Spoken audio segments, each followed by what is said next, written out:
नमस्कार मित्रों, आप सभी का हमारे चैनल जीपी इंस्पायर्ड में स्वागत है।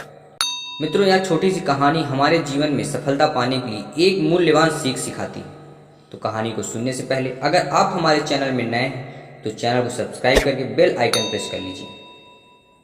बहुत समय पहले की बात है, एक राजा था और वह अपने आसपास के क्षेत्र में यात्रा करने के लिए गया था। एक राज्य के अधिकारी ने राजा को 2 तोतों की जोड़ी उपहार में दी।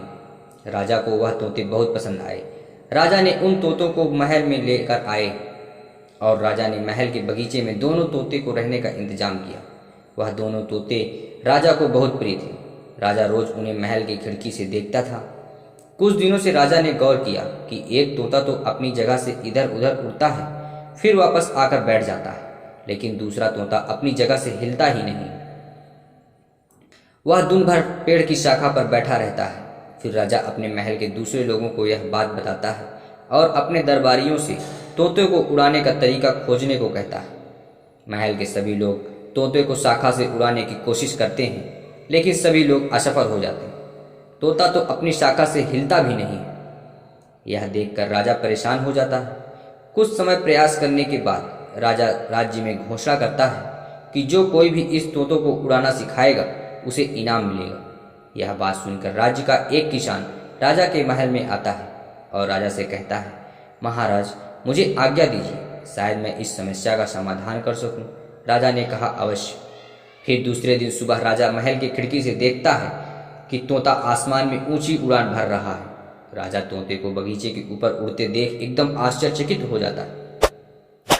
राजा तुरंत किसान को मिलने के लिए महल में बुलाता है। किसान राजा के सामने आकर खड़ा होता है। राजा किसान से पूछता है, इतने सारे लोगों के प्रयास के बाद भी तोता अपनी जगह से हिल ही नहीं पाया, लेकिन तुमने ऐसा क्या जादू कर दिया कि तोता आसमान में ऊंची उड़ान भरने लगा?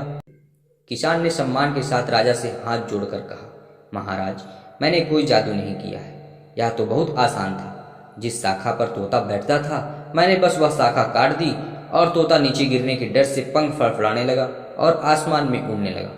राजा ने कहा, बहुत खूब। राजा उसे इनाम देकर पुरस्कृत करता है और किसान वहां से चला जाता है। तो मित्रों, इस कहानी से हमें यह सीख मिलती है कि हम सभी को अपने जीवन में सफल होने की क्षमता मिली है, लेकिन फिर भी कुछ लोग जीवन में असफल रहते हैं क्योंकि वह अपना आरामदायक जीवन नहीं छोड़ना चाहते। इसलिए क्षमता रहने के बावजूद भी वह कामयाबी की ऊंची उड़ान नहीं भर सकते। जीवन में अगर सफलता पानी है तो हमें अपना आरामदायक जीवन छोड़ना है। दोस्तों, मुझे उम्मीद है कि यह कहानी आपको बहुत पसंद आई होगी। यह छोटी सी कहानी हमारे जीवन में सफलता पाने के लिए एक मूल्यवान सीख सिखाती है। आपको यह कहानी कैसी लगी हमें कमेंट कीजिए। अच्छी लगी तो वीडियो को लाइक करके चैनल को सब्सक्राइब कीजिए और बेल आइकन प्रेस कीजिए। धन्यवाद।